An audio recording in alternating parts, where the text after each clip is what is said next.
요한복음 1장 1절이에요. 한 절이니까요. 같이 읽읍시다. 시작. 태초에 말씀이 계시니라. 이 말씀이 하나님과 함께 계셨으니 이 말씀은 곧 하나님이시니라. 네. 예, 오늘부터 시간교리 문답을 하나씩 살피겠습니다. 말씀드린 대로 오늘은 왜 교리, 어찌되면 이 오후의 시간에 할 수 있는 게 많이 있잖아요. 그냥 성경의 본문을 강해하면서 지금 오전에는 신약 성경을 읽으니까 오후의 시간에는 구약 성경을 이제 강해하는 설교를 할 수 있고요. 근데 어떻게 보면 되게 귀한 시간입니다. 이 귀한 시간에 왜 교리 교육을 해야 되는 건가? 그리고 여러분들 안에 좀 교리 교육에 대한 일종의 어려움이 계신 분도 계실 겁니다. 이 시간 너무 힘들지 않을까라는 부분도 계실 거고요. 여러분이 받으신 교리 교육에 대한 인식에 따라서요. 그래서 교리를 왜 해야 되는지, 교리가 무엇인지 이런 부분들을 좀 생각해보는 시간을 먼저 가지려고 합니다. 교리가 뭘까요? 교리가 무엇일까요? 다양한 방식으로 설명할 수 있지만 가장 간단하게 설명하면 성경의 가르침입니다. 교리는 성경의 가르침이에요. 누군가 여러분들에게 교리가 뭐야? 라고 얘기하면 이렇게 얘기하면 됩니다. 난 배웠어. 성경의 가르침이야. 이렇게 얘기하면 됩니다. 성경은 그냥 이렇게 주문 같은 게 아닙니다. 성경은 메시지입니다. 성경은 이 문장 안에 여러 가르침을 담고 있습니다. 예를 들어 오늘 읽은 우리 본문을 짧게 생각해 볼까요? 태초에 말씀이 계시니라. 이 말씀이 하나님과 함께 계셨으니 이 말씀은 곧 하나님이시라 라고 아주 유명한 말씀이죠. 요한복음의 첫 시작의 말씀입니다. 근데 이 한 구절 안에도 성경이 요한의 저자 요한이 가르치고자 하는 진리들이 있어요. 이런 게 있겠죠. 첫째, 요한은 예수님을 어떻게 표현하냐면요. 말씀이라고 표현합니다. 왜 예수님을 말씀이라고 했을까요? 우리는 말을 하면서 제가 이제 박현진인데 여러분들은 승규가 박현진에 대해서 알려면은 어떤 게 제일 좋냐면 제가 말을 하면서 승규가 이해할 수 있는 방식으로 말을 하면서 이제 저를 설명해 주는 게 가장 좋잖아요. 그렇죠? 만약에 제가 한국어로 막 설명하는데 승규가 미국 사람이에요. 그러면 이 말은 소용이 없잖아요. 그렇죠? 승규가 알 수 있는 방식으로 말해 주면은 가장 저에 대해서 잘 알 거 아니에요. 마찬가지입니다. 하나님이 우리에게 자신을 알려주시려고 하신 방법은요. 우리가 알 수 있는 방식으로 자신이 말씀하신 겁니다. 그 말씀은 누구냐면요. 하나님이신 예수님이 이 땅에 인간이 우리와 같은 모습으로 오신 겁니다. 그래서 우리는 예수님을 통해서 하나님이 누구신지 하나님의 의사와 마음들을 가장 정확하게 알 수 있습니다. 이게 예수님이 하나님의 말씀이라는 의미예요. 이것도 성경의 가르침이죠. 그렇죠? 이 본문에는 또 이런 가르침도 있습니다. 그분은 태초부터 있었습니다. 태초부터 있었어요. 그냥 인간이 아니에요. 하나님과 함께 있었습니다. 그리고 그분은 우리와 같은 단순히 인간이 아니라 하나님이시다라고 말합니다. 이게 이 짧은 구절에도 담고 있는 가르침이죠. 이 짧은 구절에도 예수님이 누구신가, 예수님이 무엇을 하시는가, 이거를 좀 이제 교리로는 기독론이라고 하는데 기독론이라는 주제 안에 가르침들을 담고 있습니다. 이게 성경이 가르치는 바예요.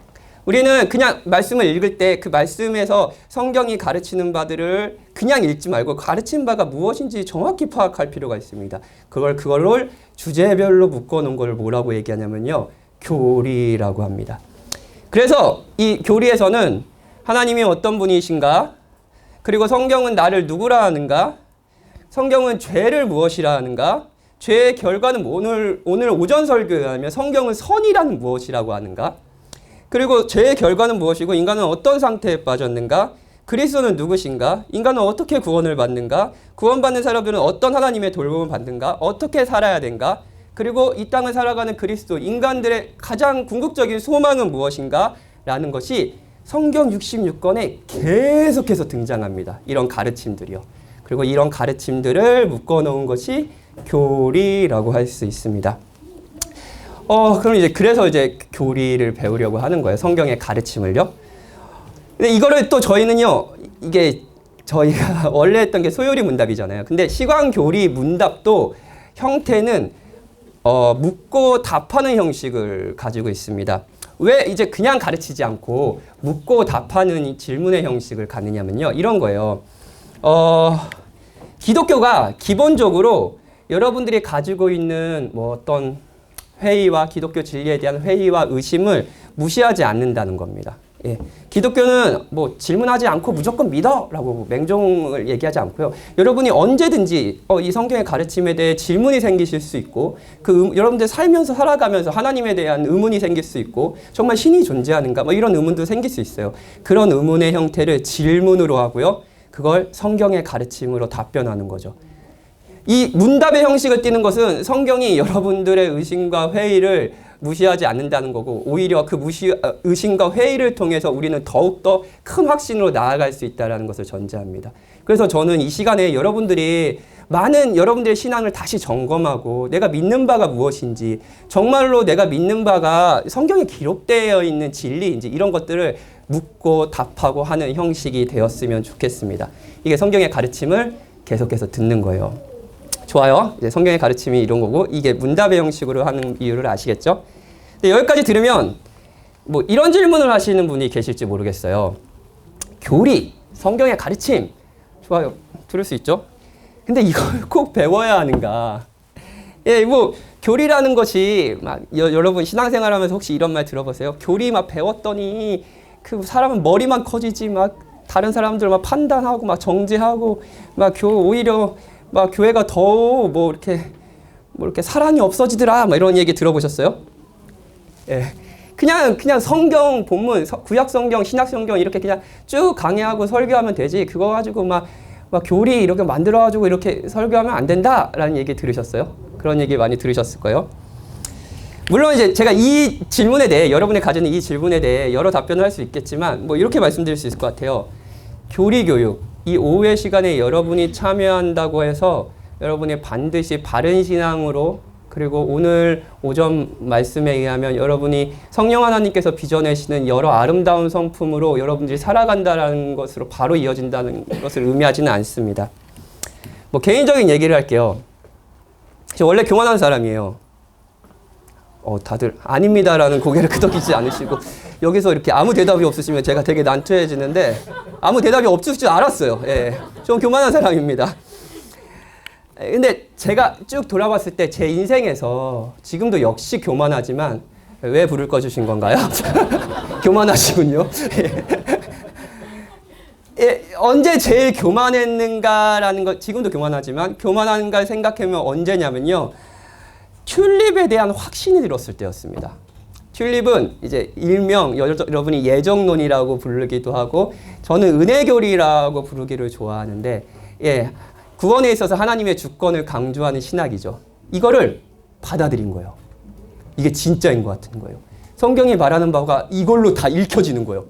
와 이거구나. 그러면 그 즉시 제가 막 되게 튤립이야 많고 하나님의 주권을 인정하는 사람이야 많고 얼마나 겸손하겠습니까? 구원받은 사람이 자신의 행위와 이런 게 아니라 자신의 믿음이란 선택도 아니라 이것도 하나님이 주신 선물이고 하나님의 주권이라며 당연히 겸손해져야 되잖아요. 근데 제가 그때 신학교에서 어떤 만행을 저지르고 다녔냐면은 너는 튤립을 몰라. 기도만 열심히 하는 저 무식한 사람. 막 이렇게 지나가고 다녔어요. 우리 엄마 튤립 몰라. 예. 지금은 안 그럽니다. 지금은 안 그럽니다. 회개 많이 했습니다. 예, 맞아요. 교리교육은 때로 우리를 더 교만하게 하고 우리의 마음을 더 강팍하게 하기도 하죠. 그런데 여러분이 인정하시든 인정하시지 않든 우리는 교리를 가지고 있습니다. 그리고 그것을 확신합니다. 왜 교리를 배워야에 대한 가장 확실한 답변은 우리 모두가 교리를 가지고 있기 때문입니다. 어떤 정의를 항상 가지고 있다는 거예요. 예를 들면 교리는 무용한 거야. 성경의 가르침을 체계적으로 배우는 것은 쓸데없는 짓이야. 그러면 사람의 머리만 커져 라는 것도 일종의 교리입니다. 확신이에요. 교리가 없을 수는 없습니다.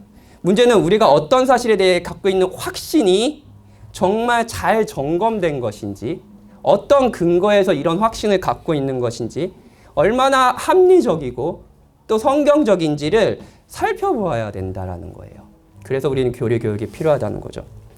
오늘 오후 예배, 오늘 진짜 많이 왔네요. 빨리 이사를 해야 될 것 같아요. 그렇죠? 이 공간이 좁아지고 있는데, 오늘 오후 예배 참여하신 분 중에는 아직 기독교에 대해서 회의적이고 기독교에서 말하는 바를 사실 잘 모르겠고, 나는 그저 여기 있는 사람들이 너무 좋고, 아니면 혹은 아주 좋은 아내를 두셔가지고 아내가 당신 오늘 교회 안 가면 오늘 저녁밥 없어 라고 해서 오후 예배까지 참여하신 분이 계시다면 여러분 정말 잘 오셨습니다.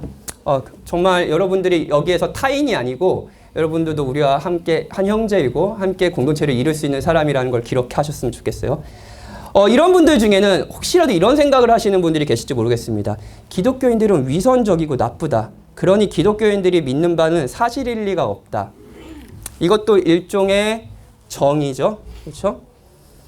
이 확신에는 이 확신을 여러분이 가지고 계시다면, 혹여나 혹시 영상으로도 이런 설교를 듣는 기독교적인 회의적인 분들이 이 메시지를 듣고 계시다면, 이런 확신들을 가지고 계시다면, 이 확신에 대해서 저를 비롯한 여기에 앉아 있는 사람들도 일종의 책임이 있다는 걸 말씀드리고 싶습니다. 그 부분에서 진짜 사과드리고 싶은 마음도 있어요. 그런데 이런 질문을 또 드리고 싶습니다. 여러분이 갖고 계신 그 신념, 기독교인들은 위선적이고 나쁘다. 그러니 기독교인들이 믿는 바는 사실일 리가 없다라는 그 신념은 합리적이고 객관적이고 정말 이성적인 생각일까요? 만약 그렇다면 여러분은 이 부분에 대한 정보를 가지고 있어야 됩니다. 이런 정보를 가지고 있어야 되죠. 기독교인들은 누구일까요? 기독교인들이 믿는 바는 무엇일까요? 여러분 그걸 아십니까? 내가 나쁘다고 하는 것은 무엇일까요? 그리고 왜 그것은 나는 나쁘다고 생각할까요? 여러분이 이 질문에 대해 충분히 생각해 보셨는지 묻고 싶습니다. 그리고 이거에 대한 충분히 질문을 하시고 그거에 대한 답변을 들으셔서 지금의 확신이 계신 겁니까? 아니면 이런 과정 없이 그저 여러분들이 갖고 계신 일종의 그냥 만들어진 생각일 뿐입니까? 미국의 인종 편견과 인종 범죄 관련 권위자인 제니퍼 에버하트라는 사회심리학자가 편견이란, 이 흑인 사회심리학자인데, 편견이란 자신의 책에서 이런 말을 했어요. 어떤 대상을 볼 때 좋든 나쁘든 정당하든 그렇지 않든 우리의 믿음과 태도는 범죄와 강력하게 연결되고, 기독교인, 목사 이렇게 연결되는 거예요. 이 마른 사람, 뚱뚱한 사람 이렇게 연결돼요. 흑인 이렇게 연결된다는 거예요. 이는 행동과 의사결정에 영향을 미친다. 그저 흑인을 보기만 해도 사회에서 가져온 연관성이 자연스럽게 떠오른다. 저 사람은 운동신경이 좋을 테지, 학교 성적은 좋지 않을 거야, 저 사람은 가난할 거야. 이런 연결고리의 생성 과정을 편견이라고 부른다. 편견은 무의식적으로 노력하지 않아도 쉽게 일어난다. 자, 좋아요. 여러분이 기독교에 가지고 계신 그 생각이 편견이라고 말하는 것은 아닙니다. 근데 점검은 해봐야 되지 않겠습니까? 이게 정말로 합리적이고 이성적인 생각인지요? 하나님과 예수님에 대한 생각, 여러분이 가지고 계신 이 성경의 가르침에 대한 생각은 합리적이십니까? 아니면 편견에 근거합니까? 저는 성경을 통해 신앙을 찾고자 하는 여러분과 대화를 하고 싶습니다. 이 오후의 시간에 계속해서요. 그리고 여러분이 기독교에 대해서 갖고 있는 그 신념을 점검해 보고 싶습니다. 여러분 언제든 저한테 물을 수 있고요. 저도 답해 드릴 수 있습니다. 교리 문답 형태를 듣는 것이 바로 여러분의 교리를 점검하는 시간, 여러분이 가지고 있는 어떤 신념을 점검하는 시간이 되길 바랍니다. 꼭 신앙이 없으신 분들뿐 아니라 기독교 신앙이 있는 분들에게도 저는 교리를 계속 배워야 한다고 강조하고 싶어요. 성경에 보면 예수님의 12제자들이 있었죠. 근데 예수님이 이제 베드로에게 이렇게 물으셨습니다. 너희는 나를 누구로 아느냐? 그리고 베드로는 교리 시험을 보면 100점짜리 답변을 했습니다. 교리 시험 합격? 베드로요. 이렇게 대답했죠. 주는 그리스도시요 살아계신 하나님의 아들이니다 라고 고백했습니다. 예수님은 이 고백에 아주 흡족해하셨고요. 예수님이 점수를 매기라면 100점이라고 하셨을 겁니다. 이 고백에는 이런 것이 담겨 있었습니다. 예수님의 구약에 약속한 메시아, 구원자이시라는 고백과 그분이 단순히 인간이 아니라 하나님이시라는 고백이었죠. 이 고백은 정답이었어요. 그런데 그가 생각한 메시아는 조금 달랐던 것 같습니다. 베드로는 그 당시 모든 유대인이 기대한 바대로 기대한 바와 다르지 않게 메시아를 원했던 것 같아요. 베드로는 현재 로마 압제에서 이 민족을 구원하여 다윗의 영광스러운 왕위를 계승하고 자신의 백성의 번영을 누리게 할 그 왕이 바로 예수님이라고 기대한 거죠. 그렇게 기대하니까 오병이어의 기적을 일으킬 때 얼마나 행복했겠습니까? 이렇게 기대하니까 막 사람 군중들이 막 예수님을 따르는 모습을 보면 얼마나 했겠습니까? 예루살렘에 입성하자 막 많은 사람들이 호산나 다윗의 자손 예수여라고 말하고 막 찬양할 때 이들의 가슴이 얼마나 뛰었을까요? 베드로는 예수님이 그런 왕이 되면 자신 또한 높아질 것이라고 기대했죠. 그래서 누가 높은지를 놓고 싸우기도 했고요. 예수님이 십자가에 죽겠다고 얘기하자 그러면 안 된다고 반대했습니다.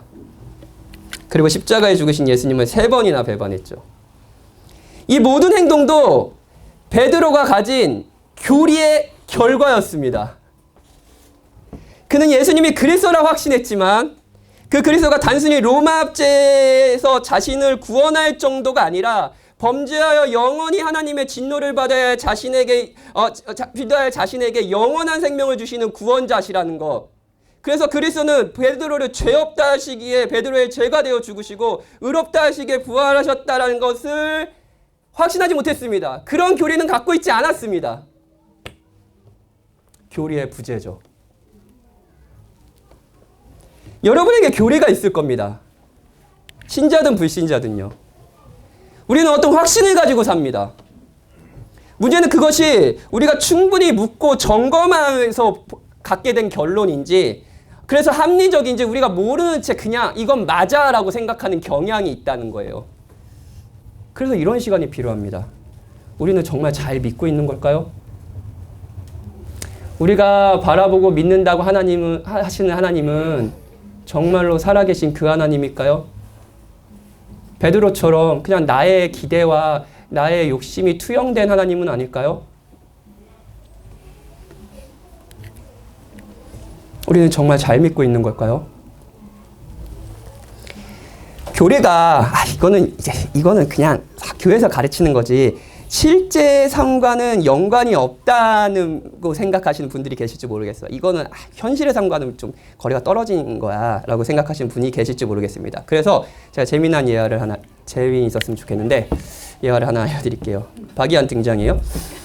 이것도 뭐 제가 박대호 집사님이 그런 얘기를 하시더라고요. 이거 박이한한테 돈을 내려와줘야 될 것 같다고 이렇게 계속 얘기할 거면. 예. 제가 이건 소요리 문답할 때 들었던 예화인데 이게 정확하게 요 부분에서 좀 부합하는 지점이 있어서 예화를 다시 하려고 합니다. 7살 난 박예한에게도 교리가 있다는 걸 아시나요? 교리가 있습니다. 교리가 있어요. 저는 이제 잠자기 전에 이제 박예한과 이야기하는 걸 좋아합니다. 왜냐하면 그때 약간 얘가 정신이 몽롱하고 그러면 약간 정신이 좀 이제 다운돼가지고 이제 대화가 되거든요. 그래서 대화를 많이 해요. 그때 많이 하자 이렇게 생각을 해요. 그리고 그때 저는 이게 너무 그때만 항상 이쁘고 그러지만 그때만큼 진짜 이뻐요. 얘가 서로 사랑한다 얘기도 하고 그래요. 근데 저는 진짜 얘 바람인데 이 아이가 크면서 그냥 아빠가 자신의 속내를 솔직하게 이야기하고 그러니까 힘들면 힘들다 이런 이야기들을 할 수 있는 부모가 좀 되길 바라거든요. 근데 이제 7살이 됐는데 좀 그게 어려울 거라는 지금 현실의 벽에 부딪히고 있어요. 근데 이걸 하고 싶어가지고 저도 조금 솔직하게 이한이한테 제 속내를 이야기하려고 많이 노력을 합니다. 그 시간에요. 그래서 어느 날 제가 사역이 너무 힘든 거예요. 얼마나 힘들면 그 아이한테 그렇게 투정을 하고 있는지. 그래서 이렇게 얘기를 했어요. 아빠 오늘 너무 힘들었어. 아빠가 목사잖아. 근데 맞아 아빠 목사야 이러더라고요. 하나님의 말씀을 가르치는 사람인데 아빠가 하나님을 잘 알지 못하는 것 같고 그래서 사람들에게 도움이 되지 못하는 것 같아. 이 자기 연민. 이런 걸 했어요. 그리고 교회에 슬퍼하는 사람들이 많은데 아빠가 잘 위로해주지 못해서 오늘도 좀 상처를 주고 간 것 같아. 그래서 오늘 아빠 좀 많이 힘들어 이렇게 얘기를 했어요. 이야기를 듣고 이제 이한이가 좀 놀란 거예요. 아직까지 이한이에게는 아빠가 거의 거의 전능한 존재거든요. 뭐든지 할 수 있고 아빠는 항상 기쁘고 막 뭐든지 고칠 수 있고 막 이런 거거든요. 잘 속이고 있죠? 근데 이런 얘기를 하니까 얘가 이제 놀래가지고 엄청 눈이 원래 근데 눈이 엄청 커. 얘가 놀랄 때 눈이 커지는 눈이 있어요. 엄마와 같이 이렇게 커지는 눈이 있어요. 그래서 이제 큰 눈으로 이렇게 얘기하는 거예요. 아빠, 내가 교회에 가서 하나님께 이야기해 볼게. 이렇게 얘기했어요. 자, 들어봅시다. 아들 자랑하는 거예요. 예, 참아주세요. 예. 자, 이 말을 생각해 보죠. 제 아들은 그렇게 생각하든 아니든 이건 성경의 가르침에 의한 겁니다. 하나님께 기도하면 들으신다라는 교리가 있어요. 이 아이에게도요. 그리고 하나님께서 아빠의 속상함을 아는 것이 아빠에게 위로가 될 것이라는 교리도 이 아이에게 있습니다. 이 아이가 이제 아빠 그때 제가 아들 잘 키웠다 막 이런 생각을 했는데, 자, 이 아이가 그냥 무심결에 던진 이 말도 여러분 아십니까? 교리의 결과입니다. 성경의 가르침의 결과예요. 그런데 제 아들의 말에는 한계도 있습니다. 이한이가 그렇게 생각했든 아니든 이한이는 하나님이 어디에나 계시다는 걸, 우리 처음에 하나의 성품을 배웠죠? 편재라는 걸 배웠죠? 지금 이 시간, 이 장소에도 기도하면 하나님이 들으신다는 것을 몰랐습니다. 그러니까 교회에 가서 이야기해 볼게 라고 얘기했죠. 저는 이한이가 커가면서 이걸 알기 원합니다. 하나님이 정말 어디에나 계시고, 또한 나는 기도할 자격이 없지만 그리스도, 나의 중보자 되신 그리스도의 이름으로 기도할 때 내가 어느 때든 기도하면 하나님이 들으시고 그걸 응답해 주신다는 걸 알기 원해요. 그러면 이한이는 더 큰 위로를 할 수 있겠죠. 아빠, 지금 내가 기도해 줄게. 교리가 실제 삶과 연관이 없나요? 아니요. 교리는 여러분의 삶과 아주 깊은 연관이 있습니다. 조금 과장해서 이야기한다면 우리는 교리로 말하고, 교리로 행동하고, 교리로 일하고, 교리로 사랑하고, 교리로 예배하고, 교리로 공부하고, 교리로 아이를 키우고, 교리로 밥을 먹고, 교리로 위로받고, 위로하고, 교리로 물건을 사고, 교리로 결혼하고, 교리로 아이를 낳습니다. 교리는 여러분의 삶과 무관하지 않습니다. 우리 모두는 믿는 바에 따라 살아갑니다. 그래서 교리는 한편으로 우리가 어떻게 살아가고 있는가에 대한 이야기예요. 여러분은 삶을 살아가는데 어떤 원칙과 확신이 있으십니까? 그 확신은 성경에 근거한 겁니까? 우리는 계속 성경의 가르침을 들으며 자신의 확신들을 점검할 필요가 있습니다. 이것이 교리교육의 필요성이에요. 그렇다면 왜 시간교리 문답일까요? 왜 시간교리 문답일까요? 그냥 소요리 문답, 저번에 했듯이 우리 저희 교회는 소요리 문답을 매년마다 뺑뺑 돌립니다. 이렇게 해도 되잖아요. 먼저 말씀드리고 싶은 거는 장로교회, 저희는 장로교회죠. 장로교회 고신교단입니다. 장로교회는 웨스트민스터 신앙고백서를 존중합니다. 그리고 이 신앙고백 아래에서 신학을 펼칩니다. 그리고 이 신앙고백서를 교리 교재 문답 형태로 지은 대요리 문답과 소요리 문답에 대한 존중과 사랑이 있습니다. 마찬가지고 우리 모든 교육자가 그랬습니다. 그래서 이정규 목사님이 만든 이 시간교리 문답도 사실 소요리 문답이든 종교개혁 시대 이후의 대표적인 신앙 고백서고, 하이델베르크 요리 문답이라든 이런 교리 문답의 구성들을 그대로 따르고 있습니다. 그 신학과 충돌되는 지점은 없습니다. 그러면 이렇게 답변 물을 수 있잖아요. 그러면 그냥 소요리 문답 가르치지. 왜 시간교리 문답이냐라고 물으실 수 있잖아요. 이렇게 말씀드리고 싶어요. 교리 문답이 역사의 산물이기 때문이에요. 무슨 말인가 싶죠. 제가 신학교를 다닐 때 제가 존경하는 조직 신학 교수님이 이렇게 이야기를 하셨습니다. 그분은 이제 칼빈 신학을 전공하셨고 칼빈에 대한 깊은 사랑이 있었습니다. 그분이 가르치는 신학 수업조차 칼빈 신학이라는 타이틀이 달려 있었습니다. 근데 그분이 이런 얘기를 하는 거예요. 한국인의 정서와 문화, 한국인의 어떤 생각들, 이런 거, 시대에 대한 이해가 반영된 우리의 신앙 고백서와 교리 문답을 만들 필요가 있다. 칼빈을 사랑하시는 분이. 왜냐하면 장로교에서 따르는 웨스트민스터 신앙 고백서도 당시 17세기 영국의 대중들에 대한 이해가 기반이 되어서 쓰였기 때문입니다. 그들이 어떤 생활을 하는지, 어떤 생각을 하는지, 그들에게 어떤 위협이 있는지 이런 이해 속에 사실 생긴 신앙고백서와 교리문답인가 보죠. 물론 소요리문답은 뭐 다른 교리교재보다 비교하더라도 시대에 대한 이해가 없이도 모든 시대에 통용돼서 사용할 수 있는 아주 완성도 높은 교리교재라고 생각합니다. 그런데 우리에게는 지금 21세기 서울이란 이곳에서 사는 사람들이 어떤 생활을 하는지, 어떤 생각을 하고, 어떤 위협을 당하고 있는지 그것에 대항하는 교리문답이 필요합니다. 소요리문답은 하나님이 정말 존재하는지에 대한 답변을 할 필요가 없었습니다. 왜냐하면 그 당시에는 하나님이 신이 존재하지 않다고 얘기하는 사람은 영국 사회에서 없었거든요. 소요리문답은 그 당시에는 대놓고 소요리문답은 절대적인 진리가 없고 모두는 각자의 진리를 가지고 살면 된다는 상대주의에 대한 답변을 할 필요도 없었습니다. 그 당시에는 그런 게 없었어요. 인권의 신장과 함께 포스트모더니즘의 도래와 함께 생겨난 일종의 사상이죠. 모두가 각자의 진리를 가지고 서로를 존중하며 살아야 된다. 그리고 모든 사람들은 사실은 이 메시지에 직간접적으로 영향을 미치며 사고하고 있죠. 소요리문답은 세속주의에 대해 답변할 필요도 없었어요. 그래서 저희 교회는 21세기 서울이란 이 도시에 사는 여러분과 제가 그리고 우리가 섬겨야 할 이 도시 사람들을 이해하며 우리가 어떤 배경 속에서 어떤 생각 속에서 살아가는지를 이해하는 가운데 그 주제에 대한 성경의 가르침을 체계적으로 배울 필요가 있습니다. 그것이 시간교리문답을 만든 이유예요. 이것이 그리고 오늘부터 교리문답을 배우는 이유입니다. 이제 모르겠어요. 이제부터 교리를 배울 거다라는 이 메시지를 들으면서 여러분의 기대가 차시는지 아니면은 이제는 조금 쉬어야겠다라는 생각이 드시는지 그동안 열심히 다녔으니까 내가 지금 너무 열심히 한 것 같아 이런 생각이 드시는지. 근데 저는 이제 설교자는 여러분들에게 성실하게 성경의 가르침을 가르쳐 드리고 싶고요. 여러분들이 그 신앙을 점검하는 이 현장으로 여러분을 초대하고 싶습니다.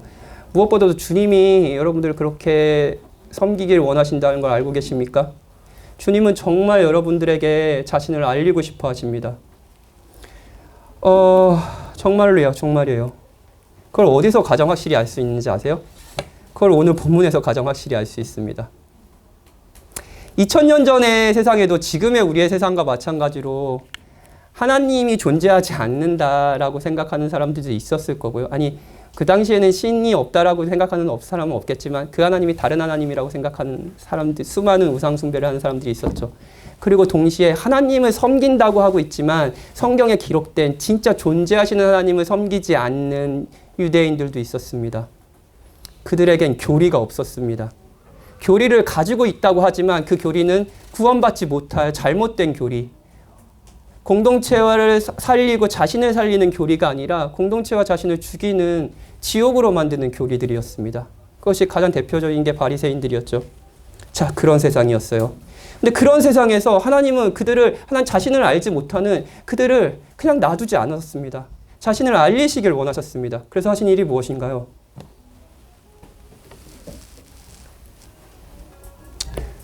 아들을 보내신 겁니다. 자신을 가장 완벽하게 표현할 수 있는, 자신을 보여줄 수 있는, 자신의 성품과 마음이 이 백성을 향한 마음과 성품이 어떤 것인지, 자기가 어떤 존재인지 가장 확실하게 알 수 있는 존재를 보내셨습니다. 이것이 태초에 말씀에 계셨고 그 말씀을 보내셨다라는 의미입니다. 하나님은 정말 여러분과 제가 하나님을 알기 원합니다. 자신의 아들을 보내시기까지요. 그렇다면 이제 오후 시간마다 성경의 가르침을 저와 함께 듣지 않으시겠습니까? 그리고 여러분들은 그 하나님을 더 기뻐하고 사랑하게 될 것입니다. 그리고 이 시대 속에서 전사가 되어 그리스도인으로 살아갈 수 있겠죠. 우리 같이 찬양하고 기도합시다.